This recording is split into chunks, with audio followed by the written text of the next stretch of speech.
30 days live weight loss சேலஞ்சில் இன்றைக்கி டே பார்த்திங்கன்னா 12 ஆகிடுச்சு. டே 12 அன்றைக்கி என்னோடய வெயிட் வந்து 77.900 இருக்கேன். நம்ம வந்து 2 கிலோ வெயிட் லாஸ் பண்ணியிருக்கோம். வெயிட் வந்து குறையுது, ஏறுது, ஓவர் ஸ்ட்ரெஸ்ஸு, தூக்கம் இல்லை, இந்த மாதிரி பிரச்சனைலாம் இருக்கிறப்போ டயட்டு ஃபாலோ பண்ணாலும் நமக்கு வந்து ரிசல்ட் சரியாக கிடைக்கவே செய்யாது. ஸோ அந்த மாதிரி தான் இருக்குது இப்போதைக்கு.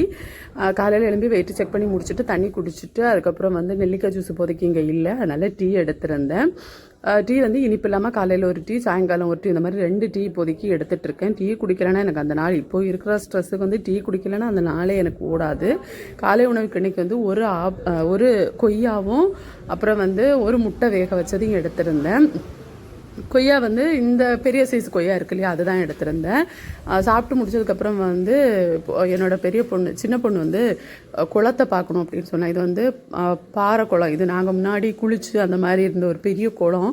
இப்போ இது வந்து நடைபாதைக்காக இது நிறைய பேரோட இடத்துல இருக்கனால அதை அடைச்செல்லாம் இது பண்ணி எடுத்துகிட்டு இருக்காங்க. ஸோ அது பார்க்குறதுக்கு பாப்பா ஆசைப்பட்டா நல்லா கூப்பிட்டுட்டு போனேன். முன்னாடி வந்து எங்கள் ஊரில் தண்ணி கொஞ்சம் மேல் பகுதியிலலாம் இருக்காது, அவங்களுக்கு இது ரொம்ப யூஸ்ஃபுல்லாக இருந்துச்சு. இப்போது வாவரையில் எங்களுக்கு கோவில் திருவிழா ஆரம்பிச்சிச்சு, சர்ச்சு திருவிழா. அங்கேருந்து ஹஸ்பண்ட் வந்து இது வாங்கிட்டு வந்திருந்தாங்க, ஸ்வீட்டு. அது இனிப்பிச்சோம், அப்புறம் தேன் குழல், அந்த மாதிரி ஐட்டம்ஸ் எல்லாம். அம்மா வீட்டுக்கு வந்திருந்தேன் இல்லையா, 2-3 நாள் ஆகிடுச்சு. கொஞ்சம் கொஞ்சமாக வீடெல்லாம் க்ளீன் பண்ணிகிட்ருக்கேன். ஆனாலும் சுத்தமாகவே மாட்டேங்குது, நிறைய இது வேலை இருக்குது. ஏன்னா அவங்க ரொம்ப நாளாக உடம்பு முடியாமல் இருந்தனால கொஞ்சம் இடம் வேறு கொஞ்சம் அதிகமாக இருக்கனால தனியாக பண்ணுறது கொஞ்சம் கஷ்டமாக தான் இருக்குது. அப்புறம் வந்து இன்றைக்கி லஞ்சுக்கு வந்து 2 சப்பாத்தியும், அப்புறம் மீனும், அப்புறம் கொத்தவரங்காய் பொரியலும், அது கூட வந்து பீன்ஸு இது ஐயோ எல்லாம் தப்பாக சொல்லிகிட்ருக்கேன். இது பீட்ரூட் பொரியல் இருக்கு இல்லையா, அதுவும் எடுத்திருந்தேன். பொரியல் வந்து முடிஞ்ச அளவு நம்ம நிறைய சாப்பிட்லாம். இங்கே நிறைய சமைச்சாலும் நிறைய பேருக்கு எனக்கு கொடுக்க வேண்டியதாக இருக்கும். அப்போ கடைசியில் பார்த்தா கொஞ்சம் தான் இருக்குது. ஸோ அந்த மாதிரி இருக்குது இப்போதைக்கு. இது கூட வந்து நம்ம இது வெள்ளரிக்காய், அப்புறம் கேரட் கூட எல்லாம் வச்சு சாப்பிட்லாம். அப்போ வந்து நமக்கு இன்னும் பசி கண்ட்ரோல் ஆகும். எனக்கு இப்போ வந்து சாப்பிட்ணுன்னே தோண மாட்டேங்குது, அந்த மாதிரி ஒரு நிலைமையில் இருக்கேன். ஆனால் டயட் இருக்கேன், சாப்பிட்டு தான் ஆகணும், வீடியோஸ் போடுறேன், இந்த மாதிரி அது எனக்கு கொஞ்சம் கண்டிப்பாக என்னை சாப்பிட தூண்டுது. வீடியோஸ் போடணும் அப்படிங்கிறது வந்து எனக்கு மைண்டில் ஓடுறதுனால ஏதாவது சமைக்கணும், சாப்பிட்ணுன்னு தோணுது. மற்ற நாளாக இருந்தால் கண்டிப்பாக நான் சமைக்கவும் மாட்டேன், சாப்பிடவும் மாட்டேன், டயட்டும் ஃபாலோ பண்ண மாட்டேன், அந்த மாதிரி ஆகியிருப்பேன். ஸோ கண்டிப்பாக வீடியோ போடுறது எனக்கு ஓரளவு வந்து ஸ்ட்ரெஸ்ஸை குறைக்கிறதுக்கு ரொம்ப யூஸ்ஃபுல்லாக இருக்குதுன்னு சொல்லலாம். ஏதோ ஒரு கடமை இருக்குது, அதை பண்ணணும். அப்போது அதுக்காகவாது நம்ம சாப்பிடணும், சமைக்கணும், நம்ம ஹெல்த்தை பார்த்துக்கணும் அப்படிங்கிற ஒரு எண்ணம் வரும் இல்லையா, அந்த மாதிரி ஒரு எண்ணம் இப்போதைக்கு இருக்குது. ஸோ லஞ்சுக்கு இதை தான் இன்றைக்கி எடுத்திருந்தேன். அப்புறம் ஈவினிங் வந்து மறுபடியும் ஒரு கப்பு டீ எடுத்திருந்தேன். இனிப்பு போடாமல் தான் ஒரு கப்பு டீ மறுபடியும் எடுத்துருந்தேன். டின்னர் வந்து நான் வழக்கம் போல் 5 மணிக்கு முன்னாடி முடிச்சிடுவேன். இன்றைக்கி வந்து டின்னருக்காக ஃபஸ்ட் 2 முட்டை எடுத்திருக்கேன். முட்டையை எடுத்து வந்து நல்லா மிக்ஸ் பண்ணிக்கிறேன். தேவைப்பட்டால் அதில் கொஞ்சம் உப்பு போட்டுக்கலாம். நான் உப்பு போடலை, ஏன்னு நான் லாஸ்ட்டாக சொல்கிறேன். இதை நல்லா வந்து மிக்ஸ் பண்ணி நம்ம எடுத்து வச்சுப்போம். ஒரு கடாய் அடுப்பில் வச்சு கொஞ்சோண்டு தேங்காய் எண்ணெய் சேர்த்துட்டு அதில் வந்து அந்த வறுத்து வச்சுருக்கோம் இல்லையா முட்டை, அதை சேர்த்துக்கலாம். இது மிக்ஸ் பண்ணி வச்சுருக்கோம் இல்லையா முட்டை, அதை சேர்த்துட்டு இதை வந்து நல்லா வரட்டிக்கலாம். அந்த கடாயில் வந்து நான் அம்மாவுக்கு கொஞ்சம் முட்டை வந்து அவங்க ஒரு முட்டை வறுத்து சாப்பிட கொடுக்கணும்னு சொல்லியிருந்தாங்க, அதனால் வறுத்து கொடுத்துருந்தேன். அதே கடாயில் செய்கிறேன். அதனால் கொஞ்சம் வந்து அந்த முட்டை ஆல்ரெடி அப்போது செஞ்சதான் அந்த முட்டை கொஞ்சம் ஒட்டிகிட்டு இருந்துச்சு. அது கூடவே தான் 2வது நான் சேர்த்தேன். ஏன்னா அதுவும் முட்டை தான் இதுவும் முட்டை தான் அப்படிங்கிறனால சேர்த்துருந்தேன். இல்லை சுத்தம் இல்லை அப்படின்லாம் நீங்கள் நினைக்கக்கூடாது இல்லையா, அதனால நான் சொல்கிறேன். இப்போ அதை வந்து நல்லா இந்த மாதிரி ட்ரை ஆகிற வரைக்கும் நல்லா வறுத்துக்கணும், கருகக்கூடாது, ட்ரை ஆகணும், அவ்வளோதான். இந்த ஸ்டேஜில் வந்து நம்ம வேணும்னா அடுப்பு ஆஃப் பண்ணிக்கலாம், இல்லைனா லோ ஃப்ளேமில் வச்சுக்கலாம். வச்சுட்டு காலையில் செஞ்ச அந்த பொரியல் இருக்கு இல்லையா, இது வந்து பீட்ரூட் பொரியல் இருக்கு இல்லையா, அந்த பொரியல் வந்து இதில் போட்டுக்கிறேன்.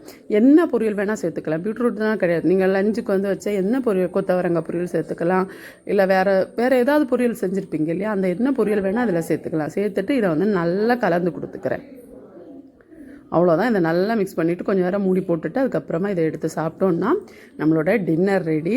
டின்னருக்கு வந்து தனியாக மெனக்கெட்டு வந்து நம்ம தனியாக சமைக்கணும் அந்த மாதிரியெல்லாம் கிடையாது. இது வந்து லோ கார்பில் வர்ற மாதிரி ஒரு ரெசிபி. ஸோ இதுதான் நான் இன்றைக்கி என்னோடய டின்னருக்கு எடுத்திருந்தேன். ஒரு 5 மணி இருக்கிறப்போ இது நல்லா ஃபில்லிங்காக இருக்கும். இல்லையும் பசி அடங்கலைன்னா நீங்கள் வந்து இது கூட ஒரு வெள்ளரிக்காவோ ஒரு கேரட்டோ அந்த மாதிரி ஏதாவது, இல்லை சேலட் ஏதாவது போட்டு கூட சாப்பிட்லாம். ஆனால் நான் இவ்வளோ தான் சாப்பிட்டாலே எனக்கு பசி அடங்கிடும். எனக்கு வந்து பசி சீக்கிரமாக கண்ட்ரோலுக்கு வந்துடும். நான் அடிக்கடி டயட்டு ஃபாலோ பண்ணி டயட்டில் வந்தாலே நிறைய பேருக்கு இருக்க குழப்பம், என்ன சாப்பிட்றது, டின்னருக்கு என்ன செய்கிறது அப்படிங்கிறத நேற்று வந்து நான் தெளிவாக சொல்லியிருந்தேன், லோ கார்பு டயட் ஃபாலோ பண்ணுறப்போ வெயிட் கொஞ்சம் ஈஸியாக இருக்கும், வெயிட் லாஸ் கொஞ்சம் ஈஸியாக இருக்கும் அப்படிங்கிறனால, எனக்கு ஹார்மோன் இம்பேலன்ஸ் இருக்கிறனால நார்மல் கலோரி டயட்டில் ஈஸியாக என்னால் வெயிட் லாஸ் பண்ண முடியாது அப்படிங்கிறனால நான் வந்து லோ கார்பு எடுத்துக்கிறேன். அதில் டின்னரில் வந்து கார்பு கொஞ்சம் சேர்க்க மாட்டேன். இதில் கார்பு இருக்குது, இதில் கார்போஹைட்ரேட் இருக்குது இல்லைன்னு சொல்லலை. எக்ஸ்ட்ராவாக வந்து நம்ம அந்த ரைஸ் அந்த மாதிரி சப்பாத்தி அந்த மாதிரி எதுவும் எடுத்துக்க மாட்டேன். உங்களுக்கு விருப்பம் இருந்தால் நீங்கள் எடுக்கலாம், அதுக்கு ஏற்ற மாதிரி தான் உங்களோட வெயிட் லாஸ் இருக்கும்.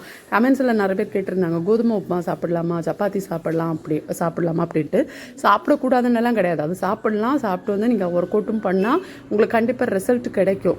ஸோ வந்து அது ஒவ்வொருத்தங்களோட பாடி டைப், ஒவ்வொரு டயட்டு. நான் ஃபாலோ பண்ணுற டயட்டுன்னு மட்டும் கிடையாது, டின்னருக்கு வந்து இந்த மாதிரி நீங்கள் சாப்பிட்டு பாருங்களேன். இதில் உங்களுக்கு தேவையான ஊட்டச்சத்துக்களும் கிடைக்கும், உங்களுக்கு நல்லா வெயிட் லாஸ் ஆகும். நான் லஞ்சுக்கு மட்டும்தான் ஹை கார்போ வர மாதிரி ஒரு ஃபுட் எடுத்துப்பேன். மற்ற நேரம் எல்லாம் முடிஞ்ச அளவு கார்போஹைட்ரேட் ரொம்ப குறைவாக வர மாதிரி, இல்லை கார்போஹைட்ரேட் இல்லாத மாதிரி உணவுகள் தான் நான் எடுத்துப்பேன்.